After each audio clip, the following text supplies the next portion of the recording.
And hello, YouTube, and welcome back to another episode of the Zone TV Movie Entertainment with me, your host Jonathan. Once again, bringing you my thoughts and movie review for the brand new Quiet Place Day One. So let's talk about it. All right. So enough joking around here. Let's talk about A Quiet Place Day One because this movie very interesting. So Quiet Place Day One stars Lupita Nyong'o and Joseph Quinn, who we're gonna see who plays Eddie Munson in the Stranger Things universe, and it's our new Johnny Storm. And we all know who Lupita Nyong'o is, our Marvel Queen. Well, Angela Bassett is our Marvel Queen, but Lupita Nyong'o is the mother of T'Challa, the Prince T'Challa, the future new Black Panther. Anyway, let's talk about A Quiet Place Day One. So, A Quiet Place Day One is exactly what I said before. It's a prequel to the Quiet Place universe, you know, the ones starring Emily Blunt and her husband. So this movie starts off literally showing us when the aliens literally drop in New York City, dropping aliens that, you know, get attracted to noise, that attack when they hear noise in the most loudest city in the world. Yeah, it makes sense. So you have Lupita Nyong'o. She has kind of an illness to herself. They really don't explain too much, but I think it's cancer. I mean, they don't really explain it to us, but she has an illness. She's getting treatments, and then she goes to the city one day, and that's when everything attacks.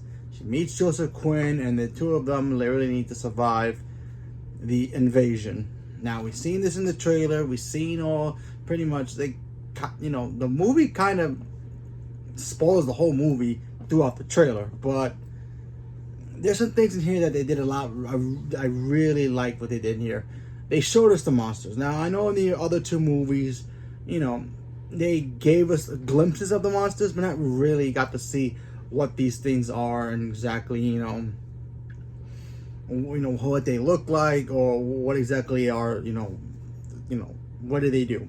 But we really got a couple great shots in here of the creatures form. They kind of remind me of the creatures from Cloverfield a little bit. If you guys remember that movie Cloverfield, those the designs kind of feel like that. And I really enjoyed it. I really enjoyed this film a lot. There's some things in here that I really wish that Cloverfield was. Speaking of Cloverfield, because I'm doing some comparisons here. When you watch Cloverfield, yeah, it's a cool movie, stock footage version, obviously, cam footage. But we don't get to see the Cloverfield monster a lot.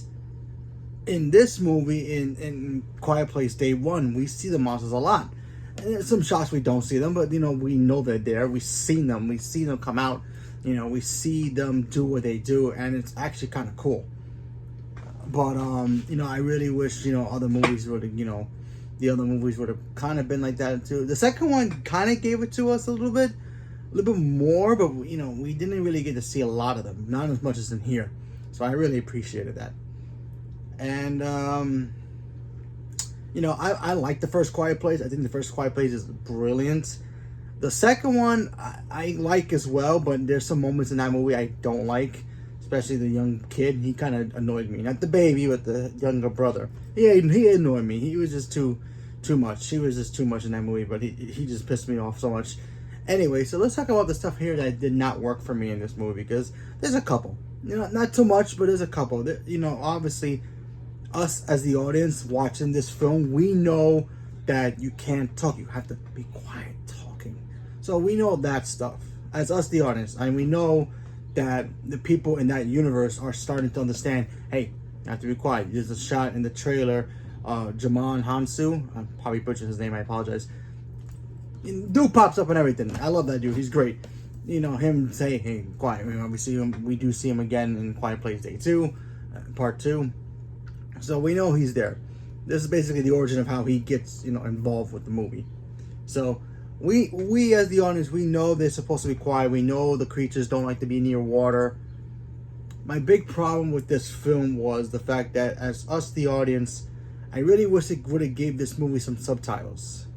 Not that we didn't really need it. I'm just saying, there were some moments where everybody has to whisper, and we can't hear them.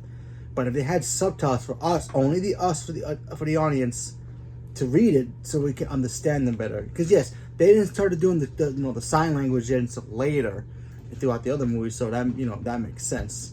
But for us, the audience, we should have at least seen what they were saying, because there were moments where they were really being whispery, and I really couldn't hear what they were talking about. But other than that, that's pretty much it. I mean, there's some moments in here also with the cat. There's a cat in the trailer. We've seen the cat. I'm like, cats don't do that. Suspense belief, you know what I mean? Showing us things that, a cat don't really do.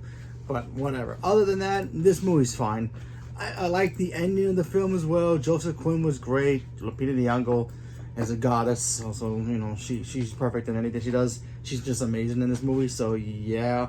So, if you like the first two movies, you're going to like this movie. If you didn't like the first two, because maybe there's not enough monsters in the movie, or you wanted something different, or you wanted Emily Blunt and her husband back, might be a little disappointed for you. But other than that, I highly recommend checking this movie out.